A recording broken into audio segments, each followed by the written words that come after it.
பிரபஞ்ச பேராற்றல் சக்திக்கும் எனது குலதெய்வத்திற்கும் மற்றும் என்னுடைய இஷ்ட தெய்வங்களையும் வணங்கி என்னுடைய ஜோதிட குருமார்கள் மற்றும் வாஸ்து குருமார்களின் ஆசியோடு இந்த வீடியோ உங்களுக்கு சமர்ப்பிக்கிறேன்.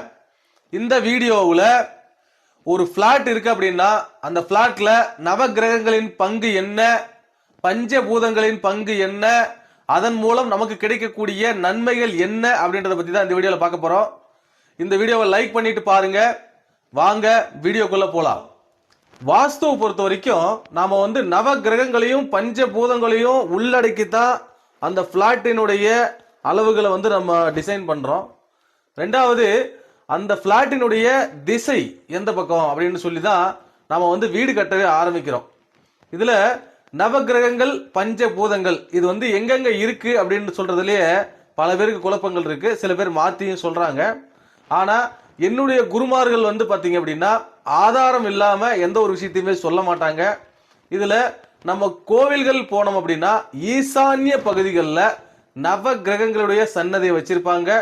அந்த நவ கிரகங்கள் எங்கெங்க அமர்ந்திருக்குதோ அதே மாதிரி தான் நம்ம வீட்லயும் அமர்ந்திருக்கும். சரிங்களா? அந்தந்த திசைகள் தான் நமக்கான நவ கிரகங்கள் இருக்கக்கூடிய திசைகள். அதே மாதிரி பஞ்சபூதங்கள் அப்படின்னு சொல்லும் பொழுது அவங்களுக்குன்னு சொல்லி கிரகங்களை ஒத்து போற மாதிரி நாம சில விஷயங்களை பண்ணியிருக்கோம். நம்ம முன்னோர்கள் பண்ணியிருக்காங்க. அந்த விஷயங்கள் என்ன அப்படின்னா, நவ கிரகங்கள் எப்படி அதற்கான திசைகளை வச்சிருக்குதோ அதே மாதிரி பஞ்சபூதங்களும் அதற்கான திசைகளை வச்சிருக்குது. ஸோ அதை தான் நம்ம இந்த வீடியோவில் முழுசா பார்க்க போறோம். வீடியோ கரெக்டா ஃபாலோ பண்ணுங்க. இங்க பாருங்க, இந்த இடத்துல பாருங்க நம்ம திசை காட்டுற கருவிக்கான வரைபடத்தை போட்டிருக்கிறோம். மேல் பக்கம் வடக்கு, கீழ் பக்கம் தெற்கு, இந்த பக்கம் வலது பக்கம் கிழக்கு, இடது பக்கம் மேற்கு. இன்னைக்கு பாருங்க, முதல்ல பஞ்சபூதங்கள் எடுத்துக்கலாம். பஞ்சபூதங்கள் அப்படின்னா இந்த இடத்துல இருக்கக்கூடியது ஈசானன், அதாவது ஈசானியம்னு சொல்லுவாங்க. நம்ம ஈசானம்ன்றது அந்த கிரகத்தினுடைய பஞ்சபூதத்தினுடைய பேர், அதனால ஈசானம்னு வைக்கிறோம். அடுத்து இங்க பாத்தீங்கன்னா வாயு, இங்க அக்னி, இங்க பாத்தீங்கன்னா நீருதி. இந்த 4 இடங்கள்ல என்னங்க ஐயா வரும்? இந்த 4 இடங்கள்ல இது குபேரன், இது பாத்தீங்கன்னாக்க இந்திரன். இந்திரன் யாரு? இவங்க எல்லாருக்கும் தலைவர், அதனாலதான் கிழக்கு பக்கம். இங்க வருணன்,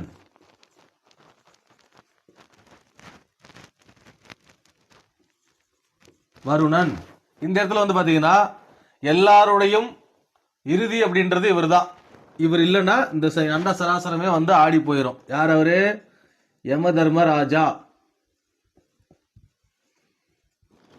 யம தர்ம ராஜா இவங்க தான் பாத்தீங்கன்னா நம்மளுடைய பஞ்சபூதங்கள் நம்ம வீட்டுல அமர்ந்திருக்கக்கூடிய இடங்கள். இதுல வடக்கும் கிழக்கும் சேர்ந்த பகுதி ஈசான்யம், வடக்கும் மேற்கும் சேர்ந்த பகுதி வாயு, இதுல தெற்கும் மேற்கும் சேர்ந்த பகுதி நிருதி, இது பாத்தீங்கன்னாக்க கிழக்கும் தெற்கும் சேர்ந்த பகுதி அக்னி. இந்த பஞ்சபூதங்களை அடிப்படையா வச்சுதான் நம்ம வீடை முதல்ல பிளான் பண்றோம். இந்த பஞ்சபூதங்களை வச்சு பிளான் பண்ணதுக்கு அப்புறம் நம்ம என்ன பண்ணணும் அப்படின்னா நவ கிரகங்களை அதுக்குள்ள கொண்டு வரணும். நவ கிரகங்களுடைய இடம் என்ன? இப்ப நீங்க கோயிலுக்கு போனீங்கன்னா நீங்க பார்த்திருப்பீங்க. இந்த இடம், இந்த இடத்துல யார் இருப்பாங்க? அதாவது வடக்கு கிழக்கு, வடகிழக்கு பகுதியில் யார் இருப்பாங்க அப்படின்னா, இது வேற கலர்ல எழுதிக்கலாம். வடக்கு கிழக்கு பகுதியில் யார் இருப்பாங்க? புதன். நவகிரகங்கள்ல இது புதன். இந்த இடத்த நிறைய பேர் குருன்னு சொல்லுவாங்க. ஆனா குரு கிடையாது. இந்த இடத்த புதன் தான் வருவார். நவகிரகங்கள் சன்னதி நீங்க பாத்தீங்கன்னா உங்களுக்கு தெரியும். அடுத்து பாத்தீங்கன்னா இந்த இடத்துல தான் உங்களுக்கு குரு வருவாரு. நடுவுல தான் குரு. இந்த இடத்துல பாத்தீங்க அப்படின்னா உங்களுக்கு கேது, இங்க சனி. இந்த நிறுதியில பாத்தீங்கன்னா இதுதான் நிலத்தத்துவம். நிலத்தத்துவத்துல பாத்தீங்கன்னா உங்களுக்கு ராகு. இந்த இடத்துல பாத்தீங்கன்னா உங்களுக்கு செவ்வாய். தெற்குல சென்ட்ரல் செவ்வாய் சென்ட்ரல் தெற்குல செவ்வாய் இருப்பாரு. இந்த அக்னியில பாத்தீங்கன்னா சந்திரன், பெண்களுக்கான மூளை. இங்க சென்டர்ல சுக்கிரன்.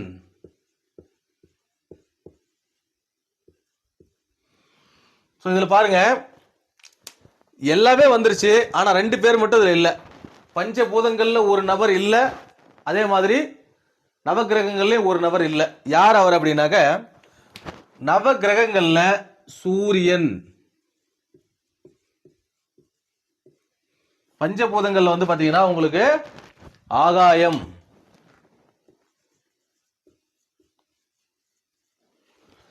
ஸோ இப்படி நவகிரகங்களையும் பஞ்சபூதங்களையும் இணைச்சு தான் நாம வீடு கட்டுறோம். இந்த வீடு கட்டும் பொழுது அளவுகள் அப்படின்னு சொல்லக்கூடிய மனையடி சாஸ்திரம் அப்படின்றது முக்கியமா அப்படின்னு கேட்டாக்க 100% முக்கியம். இந்த நவகிரகங்கள் எந்தெந்த இடத்துல எது இருக்கணும். இப்போ வந்து பாத்தீங்கன்னா இது பாருங்க, உங்களுக்கு இது வந்து நீர் தத்துவம். ஈசானியம் அப்படின்றது நீர் தத்துவம். நீர், நீர்னா அதுக்கு ஆப்போசிட் என்ன? நிலம். இது அக்னி, நெருப்பு. இது வந்து காற்று, காற்று. ஆகாயம் இங்க இருக்கு.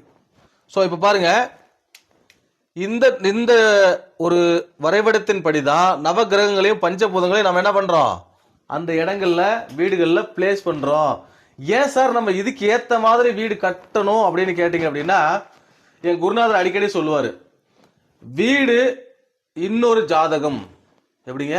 வீடு வந்து இன்னொரு ஜாதகம். நம்மளுடைய ஜாதகத்தை நம்மளால டிசைன் பண்ண முடியாது. நாம பிறந்தது அந்த நேரத்துல தான், அப்போ அதுதான் ஜாதகம், விதி. ஸோ அந்த விதியை மதியால் வெல்லணும் அப்படின்னா வீடுன்றது உங்களுக்கு வாஸ்துப்படி இருக்கணும். நம்ம முன்னோர்கள் வந்து பாத்தீங்கன்னா சில ரூல்ஸ் எல்லாம் சொல்லிட்டு போயிருக்காங்க. இப்படித்தான் இருக்கணும் வீடு, இப்படி இருந்தா தான் அந்த வீட்டுல வந்து ஆரோக்கியமா இருப்பாங்க, நோய் நொடி இல்லாம இருப்பாங்க, செல்வ செழிப்போட இருப்பாங்க, குழந்தைகள் அறிவாளியா இருப்பாங்க, பெரியோர்கள் வந்து பாத்தீங்கன்னா நீண்ட ஆயுளோட இருப்பாங்க. இந்த மாதிரி எல்லாமே முன்னோர்கள் சொல்லிட்டு போயிருக்காங்க. அதன் படித்தான் வீடு கட்டணும். இதுல வந்து பாத்தீங்க அப்படின்னா மனையடி சாஸ்திரம் முக்கியம் இல்லை அப்படின்னு சொல்லி கூட ஒரு சிலர் சொன்னதாக என்னுடைய கஸ்டமர் ஒருத்தர் என்கிட்ட சொன்னார். மனையடி சாஸ்திரம் முக்கியம் இல்லை அப்படின்னா அதை ஏன் நம்ம முன்னோர்கள் கொண்டு வந்தாங்கன்னு ஒரு கேள்வி இருக்கு இல்லையா? மனையடி சாஸ்திரம் வீடு கட்டுறதுக்கு முக்கியம் இல்லை அப்படின்னு ஒரு நபர் சொல்றாரு அப்படின்னா, அப்போ வீடு கட்டும் பொழுது அளவுகள் இல்லாம எப்படி வீடு கட்ட முடியும்? ஒரு கேள்வி இருக்கு இல்லையா?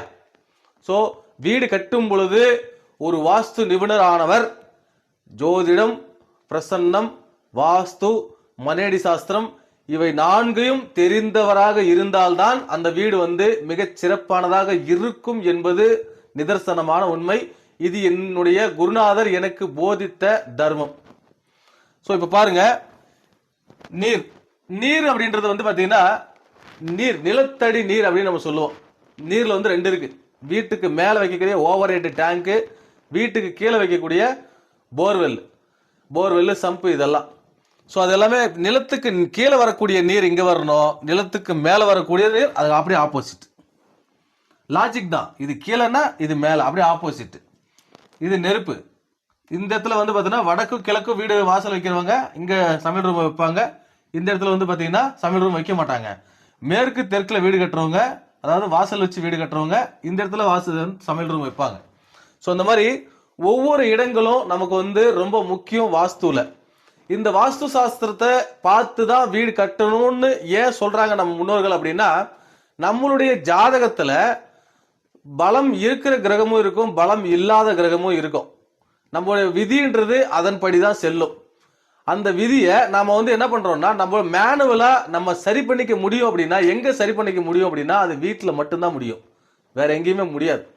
ஸோ புதிதாக வீடு கட்டக்கூடிய நபர்கள் ஒரு நல்ல வாஸ்து நிபுணர், இந்த சொன்ன இல்லையா, மனையடி சாஸ்திரம், வாஸ்து, ஜோதிடம், பிரசன்னம், இது 3மே தெரியணும். இந்த பிரசன்னம் ஏன் தெரியணும் அப்படின்னா, பிரசன்னம் இருந்தா தான் அந்த நிலத்துல தோஷம் இருக்கா இல்லையா, இப்ப அவருக்கு வீடு கட்டக்கூடிய காலம் இருக்கா இல்லையா, இதெல்லாமே நம்ம தெரிஞ்சுக்க முடியும்.